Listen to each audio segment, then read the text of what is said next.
عاملين ايه يا جماعة؟ الحقيقة أنا ملاحظ إن مؤخرا الاكتئاب زايد وفي حالة توتر عام كده في الجو.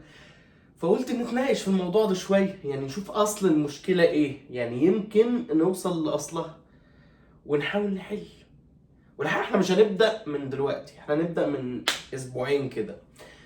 من أسبوعين كده أنا كنت داخل أنام، والحقيقة أنا عندي روتين يومي يعني بحب ألتزم بيه في النوم. قبل ما أنام بخش أغسل سناني، أملأ إزازة المية عشان لو عطشت وأنا نايم، وبعد كده أنام على السرير ألبي نداء الطبيعة وأنام. إيه يا جماعة في إيه؟ اللي أنا بقوله مش غريب، يعني أنت ممكن تتكسف منه، بس هو واقع 90% من الشباب، إن ما يكون كل الشباب ماشي بنفس الروتين اليومي بتاعي باستثناء غسيل السنان والميه يعني. بس يا سيدي، وده نفس الوقت اللي انا بخصصه لان انا افكر في الاكتئاب. ايد بتفكر في الاكتئاب وايد بتلبن ده الطبيعي، شغال بقى بفكر في الاكتئاب لما بهريه. وهنا انا دايما كان عندي مشكله، ان بما ان هو ده الوقت المخصص، فانا عمري ما بقدر افكر في الاكتئاب بايديا الاتنين. طول عمري شايف ان انا لو اقدر افكر في الكتاب بايديا الاتنين كنت خلصته، لكن هو دايما يلا مفيش نصيب. المهم فقاعد، وهنا انا لازم افكر في الكتاب والاقي له حل في 4 ثواني يعني عشان هي دي المده المخصصه، انت فاهم بقى. وكده انا كارمني في ثانيه ونص يعني، بس ما علينا ما علينا. بس يا سيدي، فقعدت افكر، قلت انا اكيد مكتئب عشان مرتاح. يعني انا دلوقتي مرتاح، عايش في بلد عالم اول، مش عارف ايه بقى، ماديا الى حد ما مرتاح، مش شايف الشاشه. شايف الشاشه ده انا ممكن انام عليها، في ايه؟ دي كانت هناك اصلا، انا جايبها عشان منظر في ايه.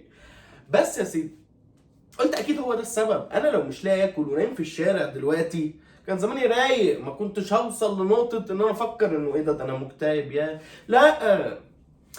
بس وعجبتني وهجستها في 4 ثواني وخلبنا نداء الطبيعه ونمت. صحيت تاني يوم، لازم اغسل هدومي بقى. وهنا مفيش غساله في الشقه، هو غساله واحده في اوضه للعماره كلها تحت. فخدت هدومي والبوكسرات اللي اللي بتكتئب معاها وبتقول لي يا اسطى في ايه، برسيل فين؟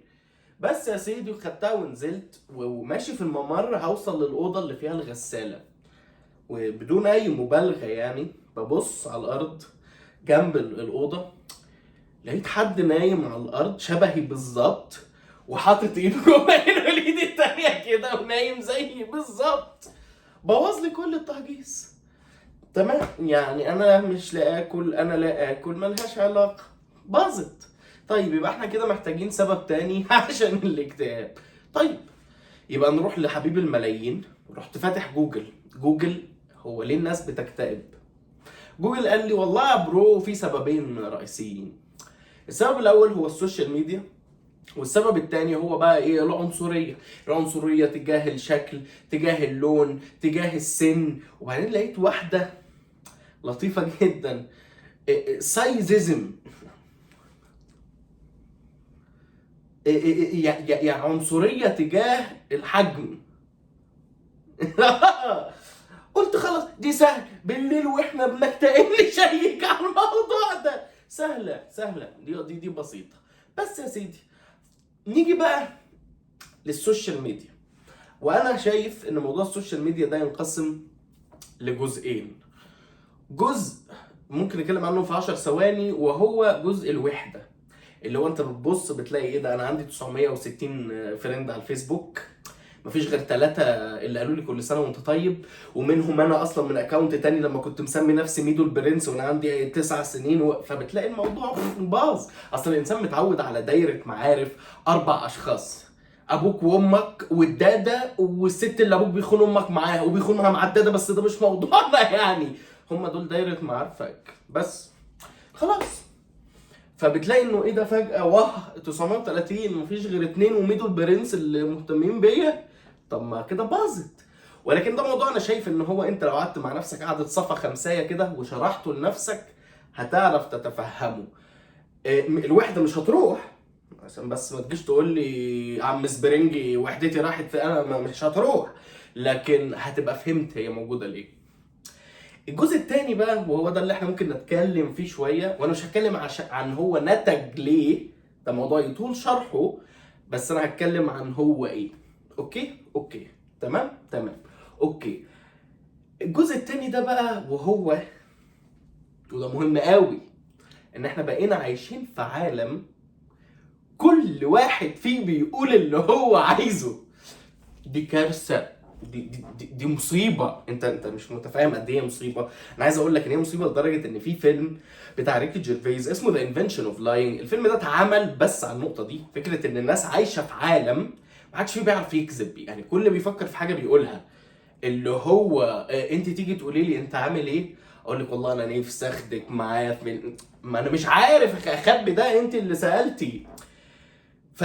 دي كارثه. اصل انا هقول لك، انت دلوقتي مثلا من 100 سنه، من 50 سنه، لو انت ماشي في الشارع من غير السوشيال ميديا وبصيت لقيت واحده جامده، مش هتقول لها ايه يا بنت الفخاد دي، انا بقى ده انا بالليل وانا بكتئب يا خوار. مش هيحصل. لكن دلوقتي بقى في السوشيال ميديا انت هتشوف الفخده دي على الانستجرام، هتقوم فاتح الكومنت وكاتب لها يا بنت الفخده، خلاص، ما انت مش هيحصل لك حاجه، ما انت عارف ان انت قاعد في اوضتك بتهري اكتئاب من العصر للفجر وخوابه، خلاص، فمش هيحصل لك حاجه. فهنا بقت كارثه فكره ان كل واحد يقول اللي هو عايزه. دي مش ديمقراطيه، دي مصيبه. لما واحدة تتسند بكتفها على واحد، وده فيديو ونصور وننزل وآلاف وملايين يلا كله يقول رأيه، وفين أبو البت دي، ده فين الرباية، ده أنا لو لمحتك هبقى إيه ده؟ إيه ده؟ يا اسطى، هو أنت فاكر إن مثلا أبوك وأمك وهم مخطوبين ما مسكوش إيد بعض؟ يا اسطى انا ابويا مسك ايد امي ومسك ايد امك اللي هي كان بيخونها معاها، ومسك ايد ام الواد اللي قاعد جنبك اللي هي كانت الداده بتاعتنا. يا اسطى انت بتعمل ايه؟ لكن عشان ساعتها ما كانش فيه سوشيال ميديا، وما كانش فيه صور، فما كانش فيه نزل، فما كانش فيه كومنت، ما كانش فيه ان انا بطلع للمجتمع، المجتمع يفشخ فيا ويكبت فيا بقى نفسيا وماديا وعلميا وعمليا وجسديا وجنسيا، واتك معايا على جنسيا دي، فارجع البيت يا دين امي، هو انا ماليش تحكم على اي حاجه غير كده؟ لا استنى، ده انا مش لازم اعمل كده، ده انا عندي تحكم على البت وفخدتها اللي على السوشيال ميديا، ده انا ممكن ادمر حياتها. فده اللي اصبح الوضع. فانا اصبح ماليش تحكم على اي شيء، فيلا نطلعه هنا. ده موضوع بقى لازم نتناقش فيه كلنا مع نفسنا بشكل طويل شويه، ونشوف ايه اللي ما كانش طبيعي واصبح طبيعي، وهل المفروض يصبح طبيعي ولا لا. وبمناسبة الكبت الجنسي يعني اننا اتكينا عليه، هو ايه تمام. فانا حابب احكي لكم قصة كده ممكن نختم بيها يعني. والقصة دي قبل ما احكيها بس لازم التنويه، هذه قصة من وحي خيال صناع العمل، واي تشابه بينها وبين الواقع فهي من وحي الخيال ولا تمت للواقع بصلة. تمام. القصة اللي أنا حابب أحكيها لكم اللي هي من واقع الخيال دي، هي قصة أول مرة، بمناسبة الكبت الجنسي يعني، أول مرة اتقفل عليا باب أوضة أنا وبنت.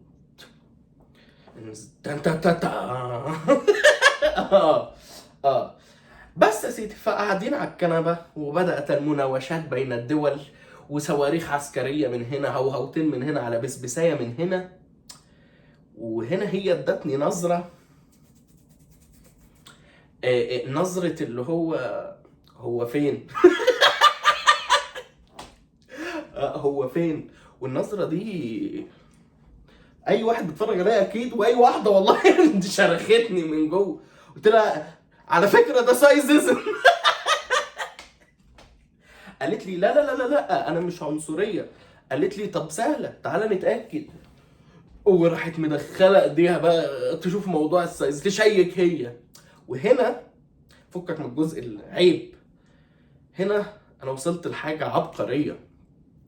انا مشاكلي في الحياة اتحلت، لان انا لاول مرة في حياتي هقدر افكر في الاكتئاب بايديا الاتنين.